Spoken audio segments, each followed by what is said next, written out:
Wait, am I on camera? Hi everyone, this is Emily. I'm the community manager here at TuDiabetes, working with the Diabetes Hands Foundation. And our guest today for our weekly live interview is the fantastic Dr. William Polonsky, who I think many, come on now, that's what I've been calling you, is the fantastic. It makes you sound like a superhero. I love it. Bill, but I'm going to call you Bill instead of calling you Dr. William Polonsky through this whole thing. Is that okay with you, Bill? I would appreciate it, Miss Coles. Awesome. You can call me Emily. Oh, thank you. Thank you. Bill, thank you so much for coming back. Sure. Join us again. This is your second live interview on TuDiabetes, and we love having you because you are amazing. And the title of this event is Addressing the Unmet Psychological Needs of People with Diabetes. So I would love for you to jump right in with talking about who you are, what you do, and what are the unmet psychological needs of people with diabetes. Let's have a talk about it. So, well, for those of you who have never met, my name is Bill Polonsky, as you heard, and I'm a clinical psychologist. I live in San Diego. I'm a professor here at the University of California at San Diego, and I run a nonprofit organization called the Behavioral Diabetes Institute. And all I've done for 25, 6, 7 years has been working as a diabetes psychologist, both as a clinician, so I've had the chance to meet many, many thousands of folks living every day with diabetes, and as a researcher. And again, the focus has always been looking at the psychological or emotional or touchy-feely side of diabetes and trying to understand that. I don't know. That's me. Is that enough? Yeah. Hang on. My computer is still giving me trouble. Hang on for a sec. Well, heck, I can keep talking. No problem. Well, I know that you can keep talking, but hang on. So you've done countless speaking engagements about what are the psychological needs of people with diabetes, how do you address them, and you're really known as a pioneer in the field of looking at the psychology of having diabetes. Of course, people have looked at the biology of it for quite some time now, but you're kind of our go-to guy for the feeling side of things, and I think it's been fairly recent that folks are really starting to think about diabetes burnout, and there are now some books about diabetes burnout and groups that really deal with that. So let's start, since diabetes burnout is something that's really well recognized as an issue, let's start with that particular psychology of diabetes. Can you talk about diabetes burnout, what it is, and how you help people manage it? Sure. Well, diabetes burnout, it probably started because of a book that I published about 15 years ago, actually, published by the ADA. And just this year, I think Ginger Vieira has just published a book about diabetes burnout, which is lovely. Absolutely. In fact, we have a live interview with her about it next week. Oh, good. Well, Ginger, she's great, so that'll be fun. Yeah.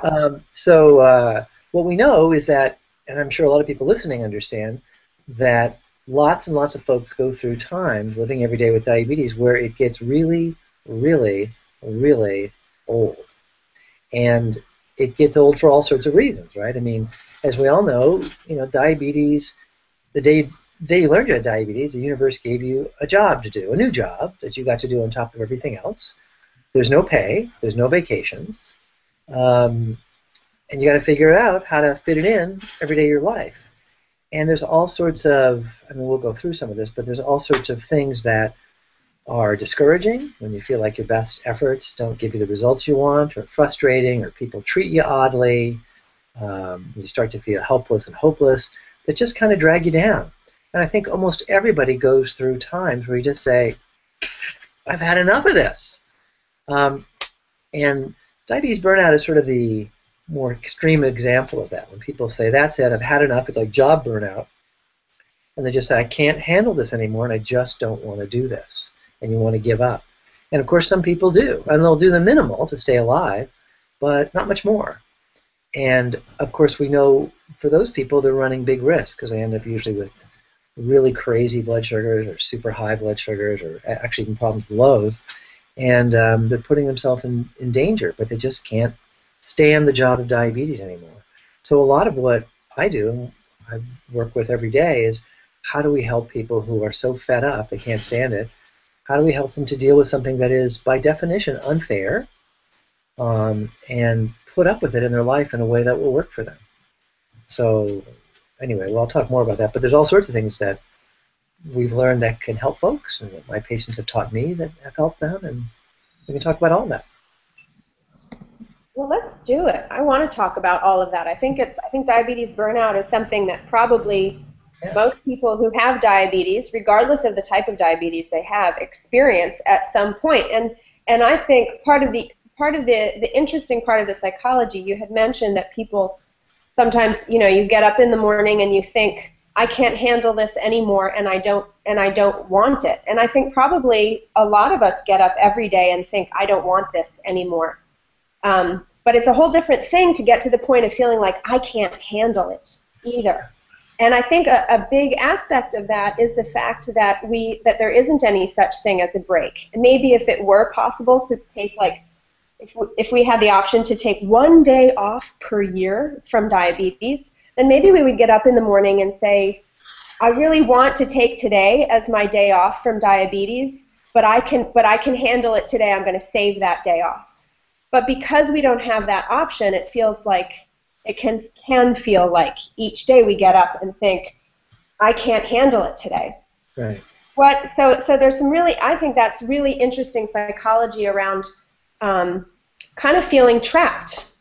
Not kind of, feeling trapped with diabetes. So what are the things that you advise people about this? Well, Emily, I think you're highlighting something that we talked about last time I got to do this interview with you, which is that what we know is one of the things that helps, and it's really important, is we think it is important that actually people do take time off from their diabetes. We like to call it diabetes vacations. And last time we spoke, you actually asked folks to chime in and say, how do you guys do this? How do you manage to keep your sanity and take time off your diabetes? It's still the best stuff I've seen, for the comments from your viewers and listeners about what they've figured out. So what we talked about then is the dirty little secret is that pretty much everybody with diabetes, I shouldn't say, be careful, not everybody, but pretty much everybody does find some way to take off at least a little bit of time from their diabetes. Now we used to use a terrible word for that. We used to call it cheating. But it's really just vacationing. And there's two different types of vacations. There's safe vacations and there's really unsafe vacations. So it's fine that you take time off from your diabetes. You just want to make sure you do it safely. So the unsafe way, and those are often the people who find their way to my door, are the folks who said, hell with this disease, and they've taken the past 20 years as a vacation. So maybe they have type 1, they'll take their insulin, but they'll just ignore everything else. But lots of people have discovered safe ways, and safe ways of taking vacations, of having a little bit of break from their diabetes, usually are fairly time limited. They're often planned ahead. They make the effort to even sometimes talk about it with their doc and make sure they're doing things safely.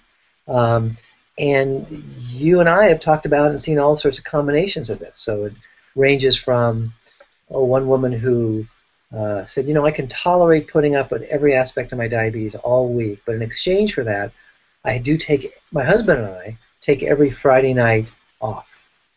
And so we'll just go out, and for the evening, I'll just have this massive, horribly unhealthy dinner. I usually dose the hell of myself before I go out. I don't even check my blood sugar for hours and hours and hours, but I got this chunk of time where I'm not thinking about it, and I'm actually putting away diabetes. And because I have it time limited, because I know I'm going to have to check later, and because I've taken care of it ahead of time, and my husband knows what's going on, it really is a break for me, and it gives me the energy to take care of my diabetes for the rest of the week. And that is a reasonable price to pay for having awesome care all week to have a few hours free.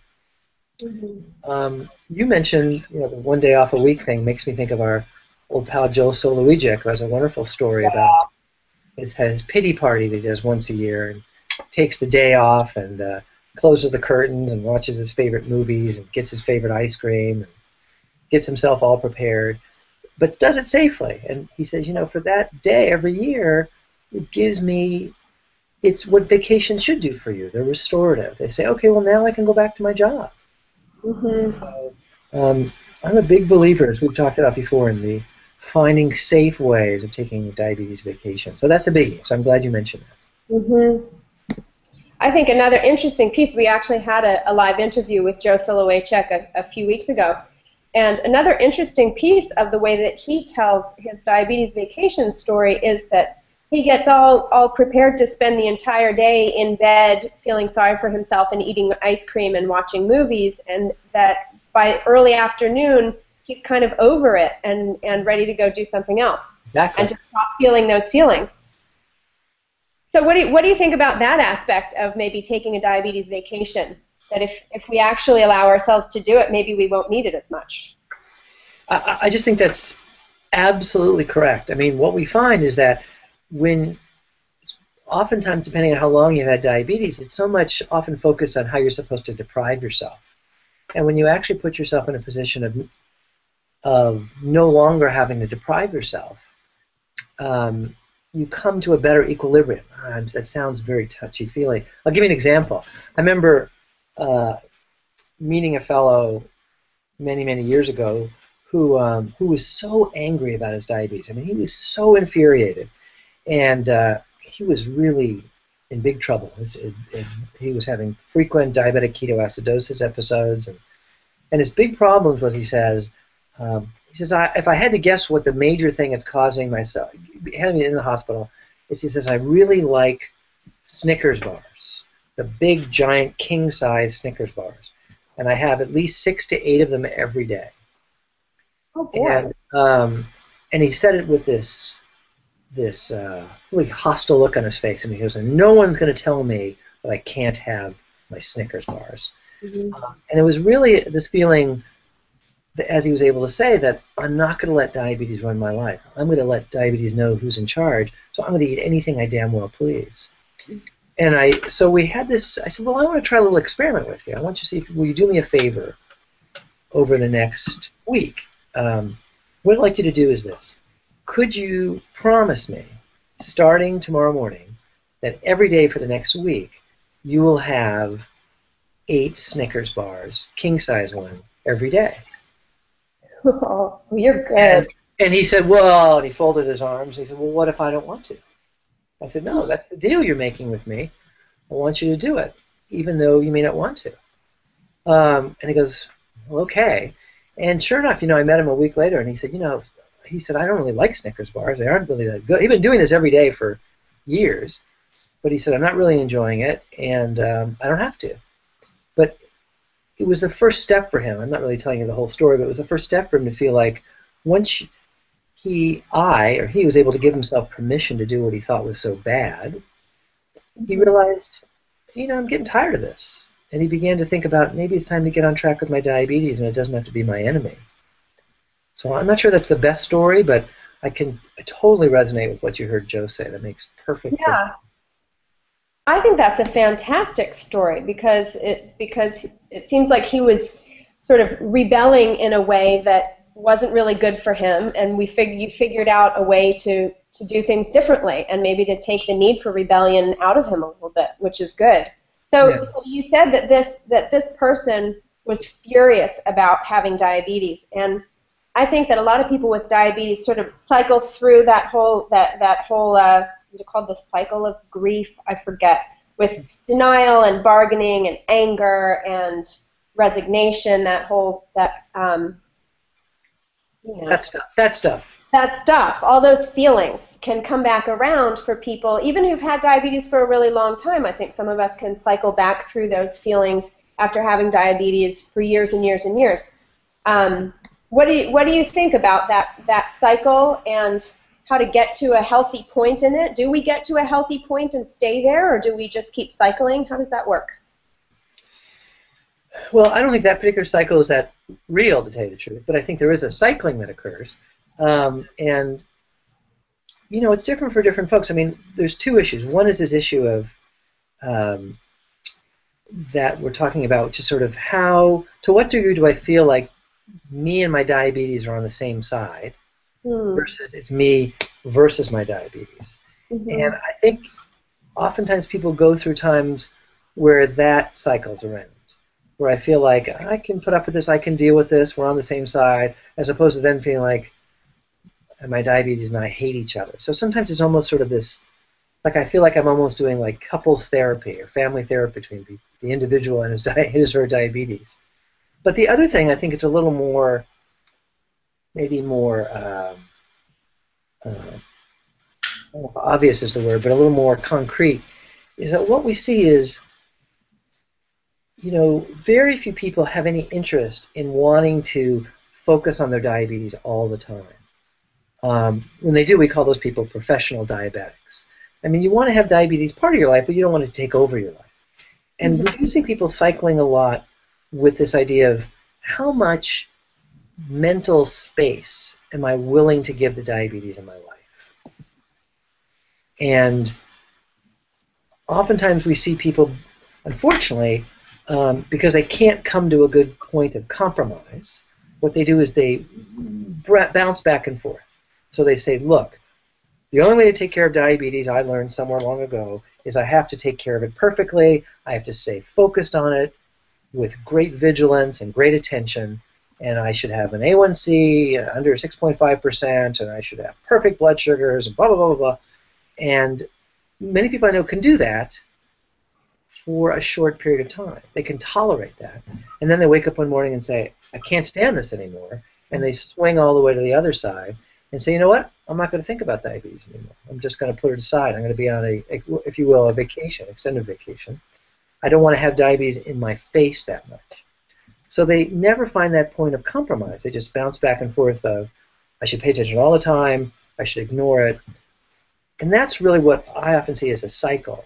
And what oftentimes I spend lots of time talking with folks about and helping them try to come to is, how do you come to that comfortable place in the middle where I'm willing to have diabetes in my life this amount, which may allow me to not get to a perfect blood sugar control, but pretty good blood sugar control.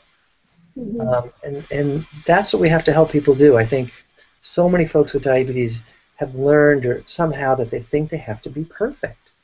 And as my colleague Susan Guzman likes to say, you know, our goal is really to help people get to what we call a healthy good enough.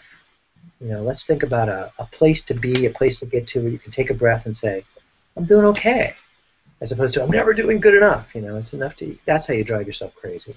We have a great question from David in the chat room, who is asking, for folks who have diabetes-related depression, but whose depression is also related to other things in their life, how do you handle that sort of mix of colluding life factors that are creating depression in a person? Well, you know, it's funny. Years ago, we used to think that our first evidence was that some huge percentage of people with diabetes had significant depression. And we're learning more and more every day that the actual number, the percentage of folks with diabetes who really have real, honest-to-goodness depression is not that high. It's probably more like what it is for people who don't have diabetes, thank goodness. But what depression is about cognitively is about a feeling of powerlessness. It's a feeling that bad things are happening to me, and you feel unable to do anything about it. And it's that sense of powerlessness that tends to create and enlarge and make depression worse. And paralleling that, you can have similar feelings about diabetes. When you start to feel that your diabetes is out of control, you feel like terrible things are going to happen to me, there's nothing I can do about it, you feel like your blood sugars are going up and down for no earthly reason, you feel like people are hassling you and there's nothing you can do about it, you could have that same feeling of things are spinning out of my control, or my diabetes is out of my control. You can feel powerless. And that will overlap with the powerlessness that comes from depression, because you might be feeling powerless about all sorts of stuff in your life. I mean, one of the biggest contributors to depression is poverty. You know, when you feel like you can't make ends meet, right? So powerlessness is big. So it's this overlapping thing.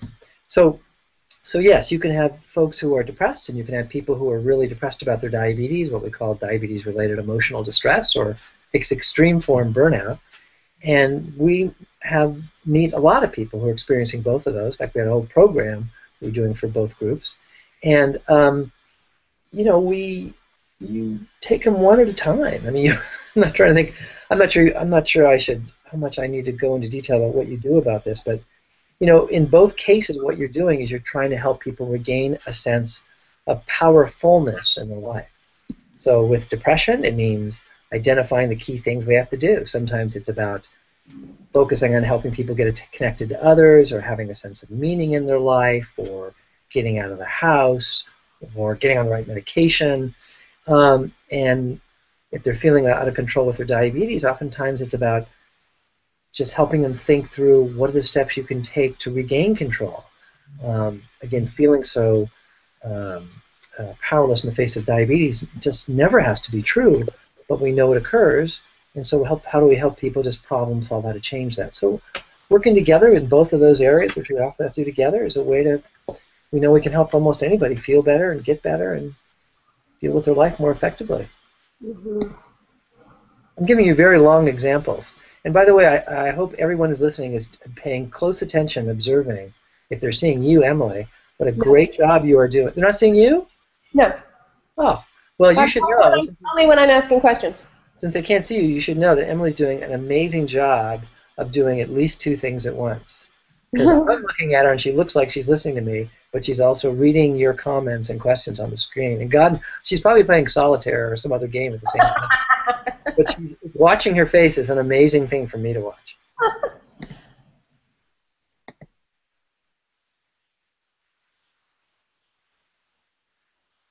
Uh-oh, and now I can't hear her. I think she's muted herself because I've annoyed her so much. Emily, I can't hear you at all. Can you hear me? You can hear me. Well, that's good. But I can't hear anything you're saying. There, how about now? Can you hear me now? Wait a minute. Say something else. Oh, there you are. Okay. There you go. Sorry, everyone.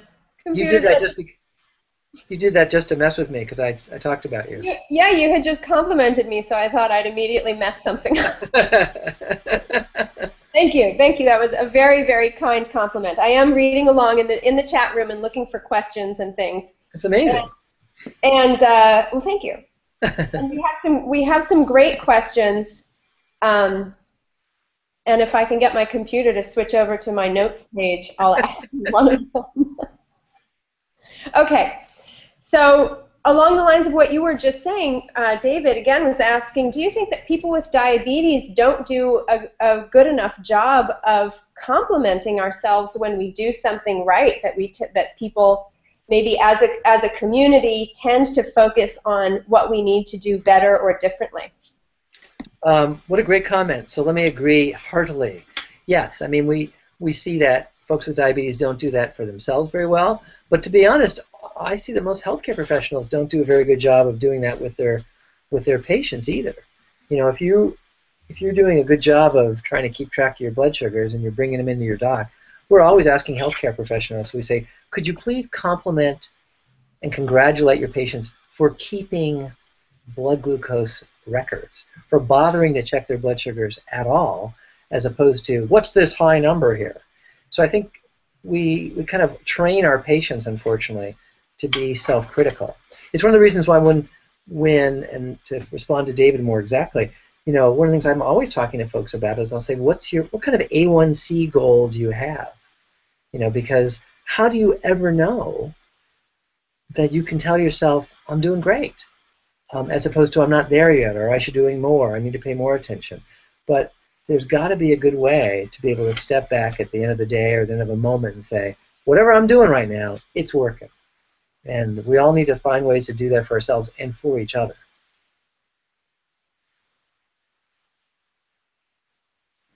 Now, I have a question relating to, we have more questions in the chat room, but this next one is mine. And that is, first off, can you hear me? I can hear you. Awesome. Okay. So you had talked some about the feeling of powerlessness with diabetes. And something that I have noticed in myself recently is I've been going through some basal testing and trying to make some improvements in my own diabetes care. And the more I pay attention, the more I notice how frequently my blood sugar kind of bounces around because of things that are not within my control, and things I can't even identify, factors I can't identify. It wasn't what I ate. It wasn't my exercise. And so I've noticed that recently, when people have said to me, "You can get this under control," it's a very empowering message. But my gut reaction sometimes is, "Oh no, I can't." Yeah. Not because I actually can't manage it, but just because there are so many factors that we don't control. And so sometimes when we get the message that this is all within your hands, that can actually, to me, feel disempowering, which is, it seems like kind of a catch-22. What do you think about that idea, that sometimes it might actually feel better to be told, you're right, there are aspects of this that you don't control? I absolutely agree. And for those people, by the way, if they're listening who have type 2 diabetes, we'll talk about how aggravating it is to try to manage your weight. But thinking about it for folks with type 1 and other folks with type 2 who are worried about exactly what you're saying, that's again why I think it's so important, and I do this with absolutely everyone, to say, do you have an A1C goal? And do you have an agreement with your doctor about what your A1C needs to be in the immediate future for you to feel like you're in a safe place with your diabetes? And the reason I harp on that is because our best evidence is about how important it is for your average blood sugar to be in a safe place. I don't want you to have any scary lows, but even though there's a lot of theories and chatting about this now, I'm not aware of any good evidence that blood sugars fluctuating or going up and down are as important as what your average blood sugar is. So if your A1C is in a safe place, and let's say you and your doctor think if you have an A1C under 8% will be great, or under 7.5% will be great, and you're not having any scary low blood sugars, then congratulations. And if your blood sugars are bouncing around a lot, that's the way things go, right? I mean, we in the 21st century are not at this moment, but we're close, we're not at this moment able to perfectly imitate a pancreas. And we know the bionic pancreas is coming. There's cool stuff coming soon, but it'll be at least a couple years, and that's going to change. But for now, no matter how hard you work, no matter how smart you are, we cannot imitate a pancreas. So stuff happens. Things go up, things go down. That's why let's pay attention to the frickin' average. What is your A1C? So I hereby agree with you completely. I'm glad you brought that up. Sorry. I keep muting myself because there's a big truck parked right next to me, and it's making a lot of noise. I don't hear it. You can't. Oh, maybe I don't need to mute myself then. So, so here's another sort of line of questioning. There's been some discussion in the chat room about dealing with other people in our lives in relation to our diabetes, like family members, coworkers, friends. And the first question relating to this was posed by Curly Sarah, who asked, how do we explain to our loved ones that diabetes is more than just a physical condition? Well, you know, being a good psychologist, I really want to be listening, and I almost want to ask her or you how you do that. How do you explain that to others? Well, first thing I do is I usually have them, well, I should say, one of the things I have found that's most effective is I have them read my book, Diabetes Burnout. But now, since that's so old, you could have them read Ginger's book. But I hear the issue, which is that, you know, loved ones don't get how much work diabetes is, how much vigilance is required, and how discouraging it can be that despite your best efforts, you're not getting the results you want either. And I'm not sure I know what the best way to tell loved ones that is. If you have Mhm. people in your life who care about you and are willing to be good listeners, you sit them down at a non-hostile moment and try to talk about it, or you encourage them to read some of the stuff on our website, for example, the Behavioral Diabetes Institute, or um, uh, I'm not sure what. I'll have to think about that. It's a good question, but maybe they should just look at some of the stuff on our website. Yes, I'll recommend our website. That's what they should do. That sounds good. They should, we have a book. We Tell us have your a booklet. URL. There's a booklet they could look at on our website called "The Emotional Side of Diabetes: 10 Things You Need to Know." I might start with that. Oops, sorry. What's your URL of your website? Behavioraldiabetes.org. All right. Diabetes.org. Behavioraldiabetes.org, everyone. And something else that you have there, I believe, are your diabetes etiquette cards, which also kind of relate to this. Yes. Can you tell folks watching what your diabetes etiquette cards are? Because the folks who know about them love them. Sure. Hey, by the way, I just got an email. Can I mention about the email I just got? Sure. So I got an email from my old friend Bill King, who's actually watching this right now, and he wanted to know why there are a pair of crutches in my office. And Yeah. so to Bill, if anyone else cares, I don't know how he could see my crutches, but I just broke my foot yesterday or day before yesterday, so I am limping around. But it's life. It could be worse. About the diabetes etiquette card. Well, actually, that goes all the way back to the first thing you asked me. You know, when we talk about what do you do about diabetes burnout, and we said the first thing is give yourself room to take diabetes vacations. You've already talked about the second thing, which is that you have to aim for something that we would call a healthy good enough, and don't drive yourself crazy trying to be perfect or set goals that can't be reached. And the third thing is, if at all possible, don't do diabetes alone. Mm. I'm sure you know this. Almost everyone I know knows this. It's why TuDiabetes exists, right? If you've got folks in your life who you can be in touch with, whether that means online or in person, who care about you and are rooting for you, it's just way easier to be able to get perspective on diabetes, to put up with the efforts and the work you have to do every day, and to hopefully find a sense of humor about it as well. So that's really critical. So it's one of the reasons why we, many years ago, developed our diabetes etiquette cards, which, yes, you can also find on our website. And they're just these little accordion cards. So there's the 10 rules of diabetes etiquette. And if anyone's listening who's never seen them, the important thing to mention is they are etiquette cards, but they're not for people with diabetes. They're for your loved ones or coworkers who don't have diabetes. So you'd want to get a copy of the diabetes etiquette card, and when someone says something stupid or annoying to you, you could politely hand them a diabetes etiquette card and say, oh, you must not know the rules about how to behave. And explain to them the 10 rules they can read through. And I'm sure if any of you look at the card online, you would find that you would probably agree with most of these. Of course, number one is don't offer unsolicited advice about my eating or any other aspect of my diabetes.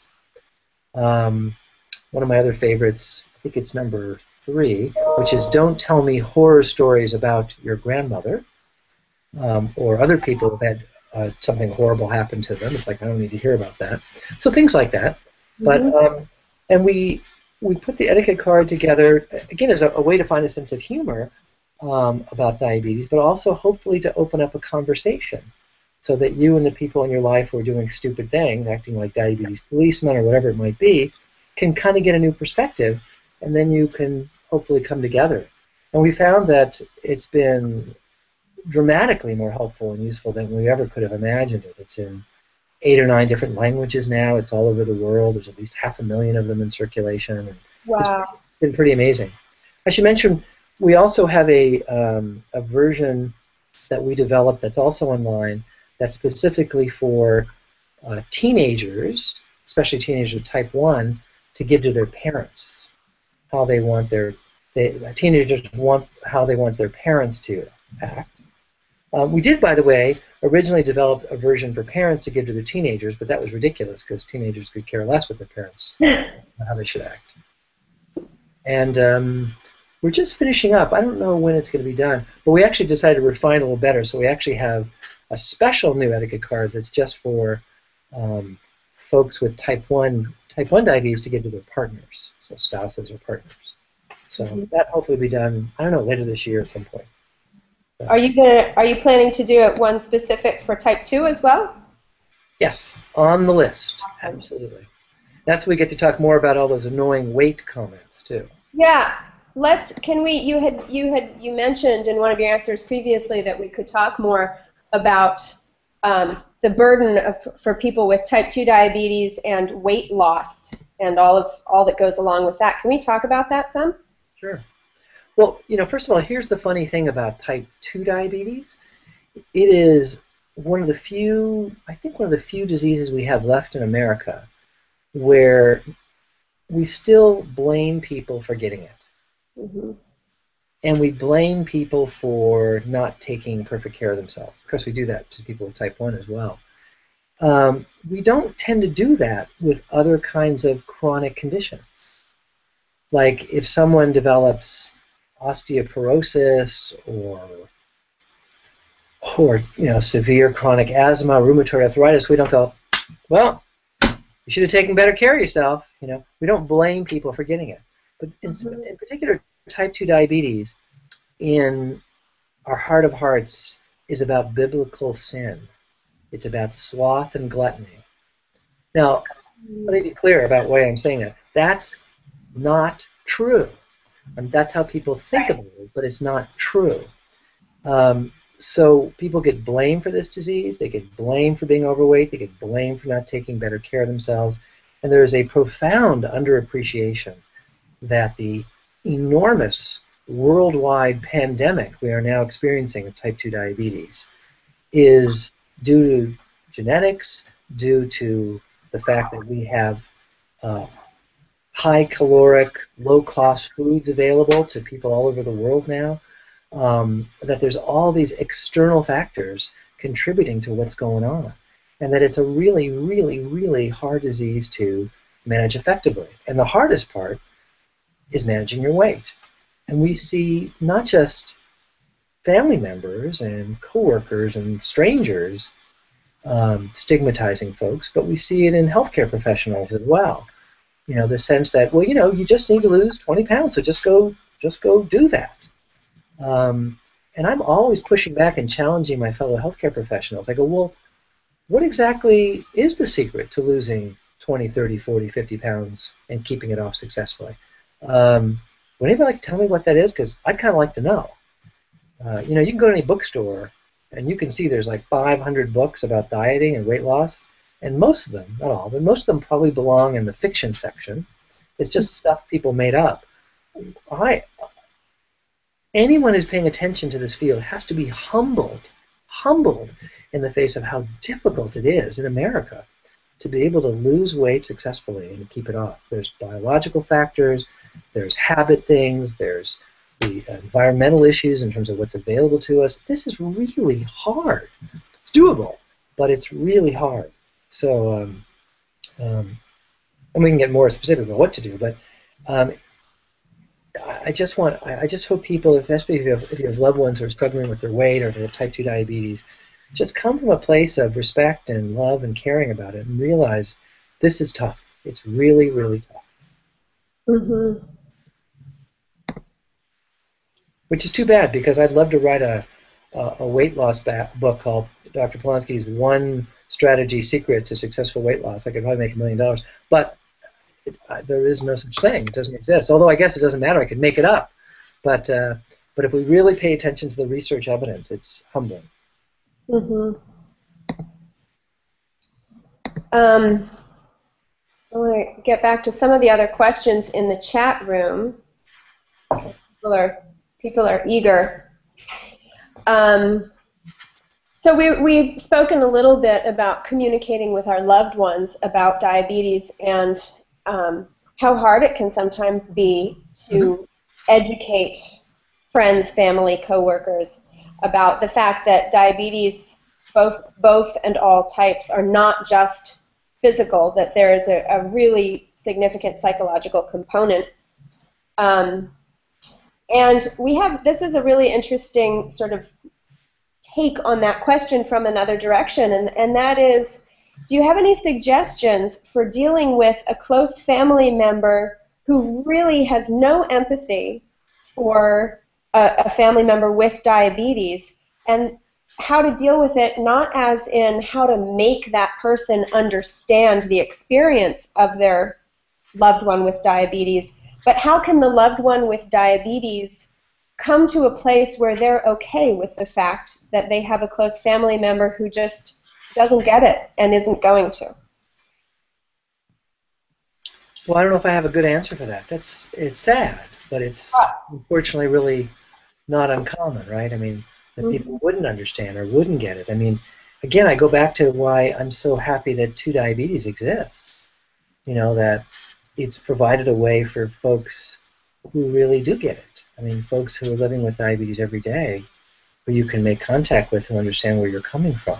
And sometimes you can have people in your life who care about you and love you, but just absolutely don't get and are never going to get the extra attention and burden and frustrations of having to live with diabetes is really like.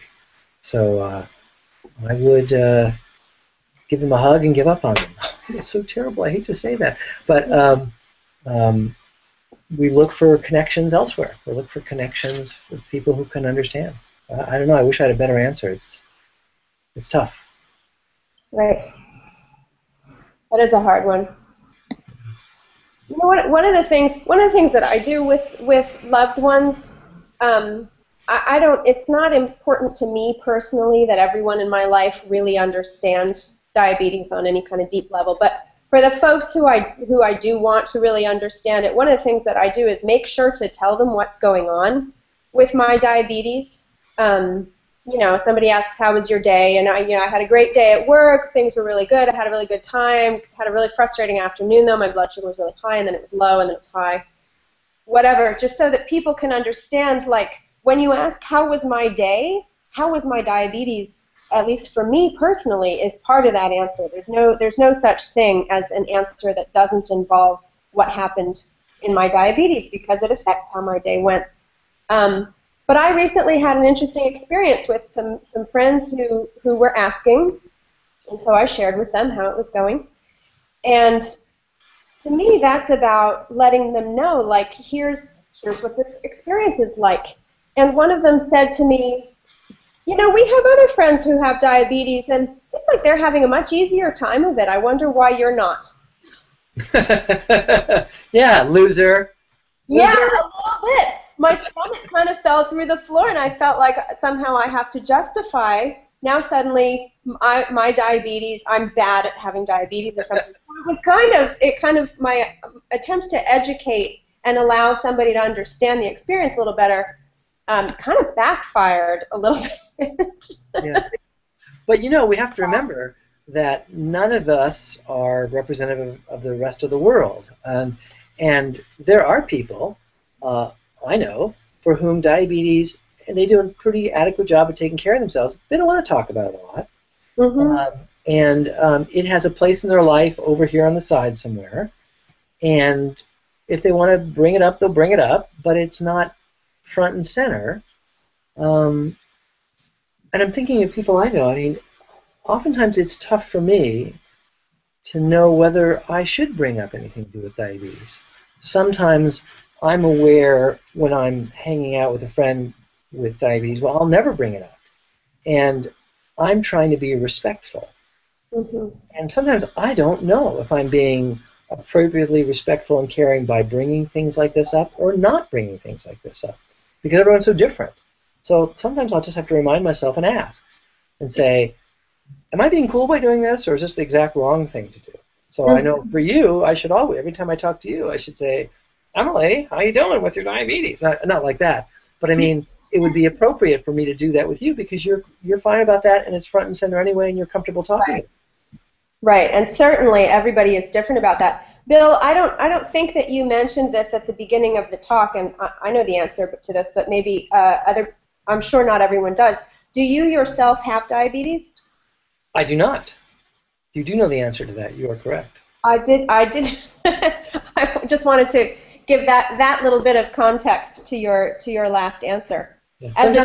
Sometimes I forget I don't have diabetes because I've been doing this for so long, but it is true I do not. So excuse me when I use words like we and our. It's a common thing for me to say, but I do not. I think you've earned that privilege, frankly. Well, I like to say, I have no depth of diabetes because I'm not living with it every single day after day after day. At least not yet. I'm sure if I live long enough, I'll develop type 2 diabetes because of my family history. But I have breadth, so I've had the chance that few people have had to have gotten to know and spend a lot of time in great detail talking to thousands and thousands and thousands of folks. So it's been really nice. Hey, by the way, about the importance of other people in your life? Oh, no, we don't want to talk about that. Ask me another question or whatever you want to talk about. We don't want to talk about that? No, I was thinking I shouldn't chime in because people have comments and questions. I shouldn't just go off. I should listen to what they say. Well, we do, since we're nearing the end of our time, I do want to get to a couple of questions that were asked actually quite a while ago about resources. And one of them is whether you have any recommendations for good therapists, for people who are looking for therapy relating to their diabetes. And the other question is whether your organization might reopen its doors because it has been a wonderful resource for people. And we have a member in the chat room who misses it. So, yeah, there's been, first of all, about the Behavioral Diabetes Institute. There's been some concern that we have shut down and don't exist. We have not shut down. We do exist. We are continuing to do things. Because we've gone through some reversals over the past year, what we did is we stopped doing our structured group programs, which it is my hope we will resume doing, maybe even by the end of this year, but that is not scheduled at this point. But we do exist, where we are, after having gone through some difficult times, we have now stabilized. We're plotting and planning about all the sort of cool and new things we're going to be doing moving forward. We've got all sorts of stuff going on. And in particular, I'd like to see those structured group programs coming back, and we're thinking more about how we can bring some of that online. But if anyone goes to our website, you'll see we've got lots of stuff still happening. Lots of materials, lots of online things, all sorts of stuff. So we still exist. Everything is okay. Good. About therapists who work with folks with diabetes. So this has been an ongoing issue. So there are, as far as we know, very few people who are good mental health professionals who work with folks with diabetes. I really, really wish there were more, or I wish I knew about them. And I would say we get a email or text message or phone call at least a couple times a week from somebody somewhere in the United States saying, hey, do you know how I can find someone who can help me? And I remember talking to a woman who called me from sitting on a tractor in Oklahoma and asking me about people near Tulsa and someone in West Virginia. We hear from people from all over. And the answer is usually, I don't. But if you want to know, I would say just send us an email at info@behavioraldiabetes.org. Just tell me where you live. Let me just say it again, info@behavioraldiabetes.org. And say, I'm looking for a counselor or therapist who knows about diabetes. This is where I live, and we will respond. I may respond by saying, I have no idea, but I mean, I do know some folks in California. I know some folks in Washington State. I know some folks in Philadelphia. I know some folks in, in some communities around the U.S., but unfortunately, there's still few that I know of, and we're doing our best to try and find more. One of the things that we'd love to do over the next year or two is see if we could set up more of a national network of folks. I mean, that would just be fabulous. And we tried to do that a long, long time ago and actually ran into some legal reasons why we couldn't pursue that. But I'm going to try and revisit that because I keep hearing about folks out there practicing who I don't know enough about. So we'd love to do that. So just let me hear from you. Fantastic. We have there are a couple folks, oh darn.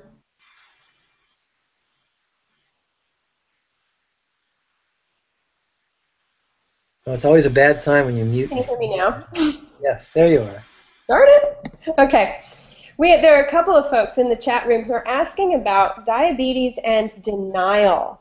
And what do you do, if anything, to help somebody who is in denial about having diabetes? And it may be someone who's even had it for a really long time and is on a sort of endlessly extended diabetes vacation, or just sort of never came to terms to it, to a point with it, to a point where they were really taking good care of themselves. How can we help those folks? It's a big subject. Hey, before I answer that, I'm just 5 minutes.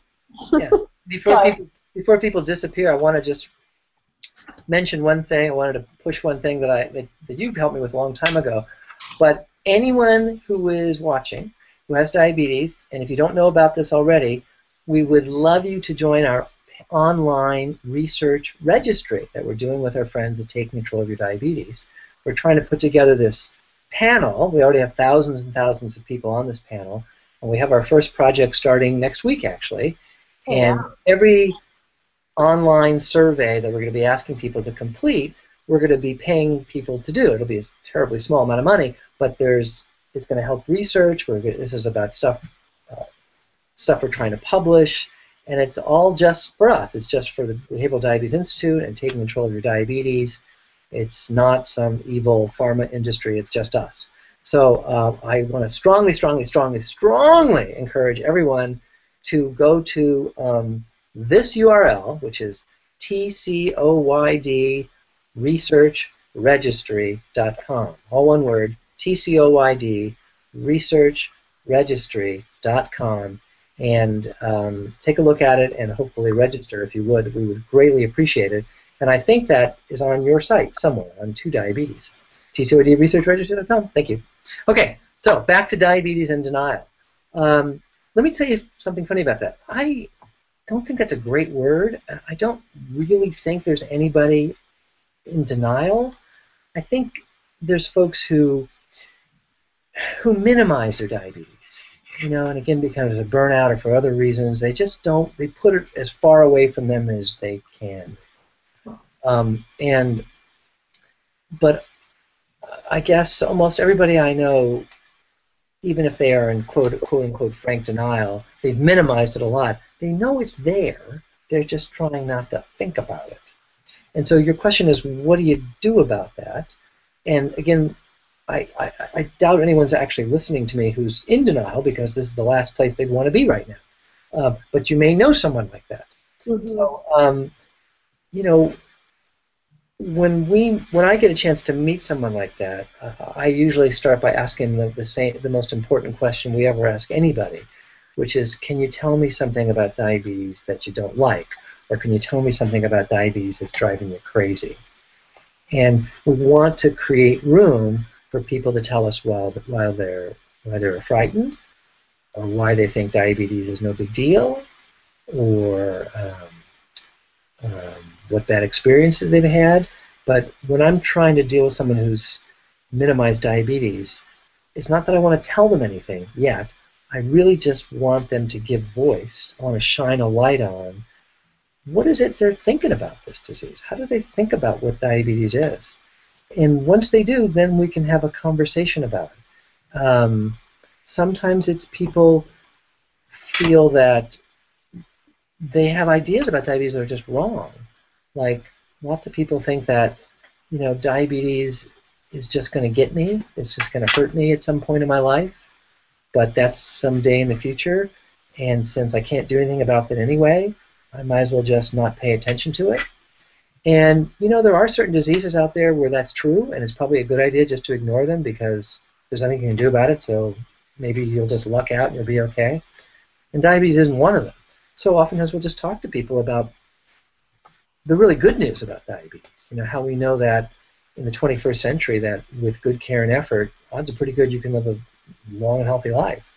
And that sense of just giving people a sense of hope is often really key, to know that there's some tremendous personal value for you in actually giving diabetes some attention.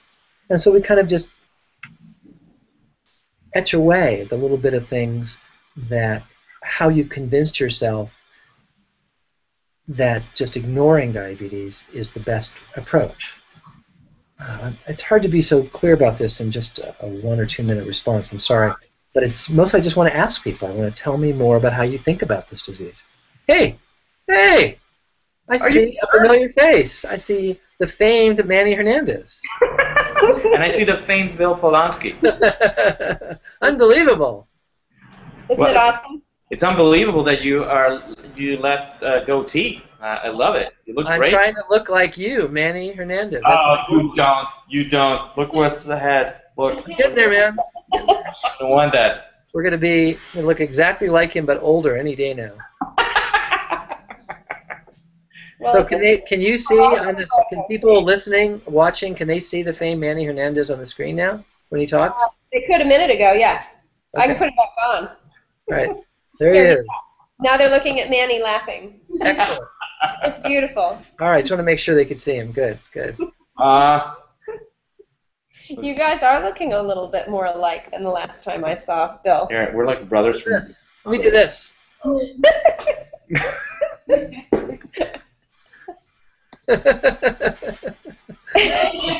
That's too scary. It's too scary.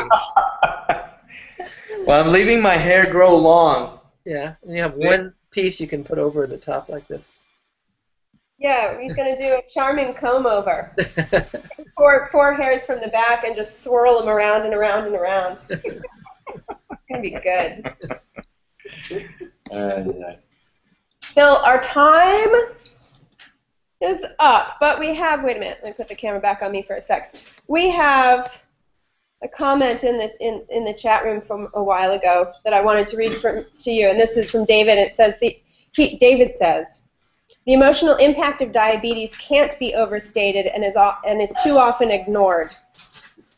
Thank you for being a pioneer and keeping it front and center. And I think David is probably saying what a lot of us think when we think about you, which is thank you so much for tackling the huge issue of the psychology of having diabetes, because it's absolutely crucial, and it's crucial to our well-being. And you do such a beautiful job, and you're tremendously appreciated. Oh, thank you so much. You just made my day. Appreciate it. Thank you, David.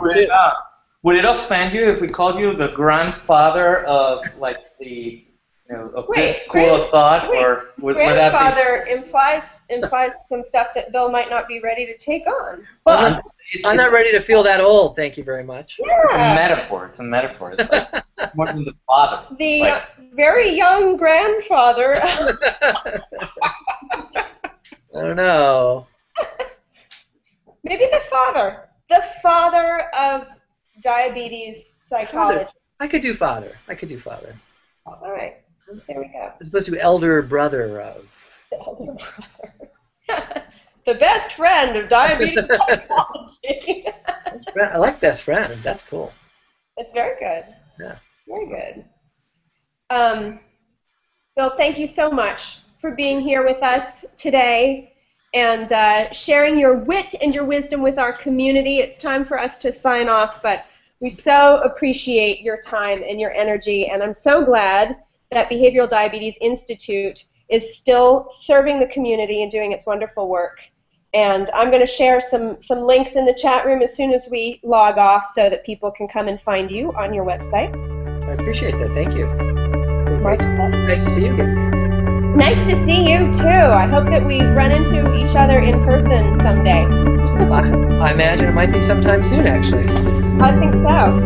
Awesome. Thanks to everyone for contributing and watching and listening. I appreciate it. Bye-bye. Take care.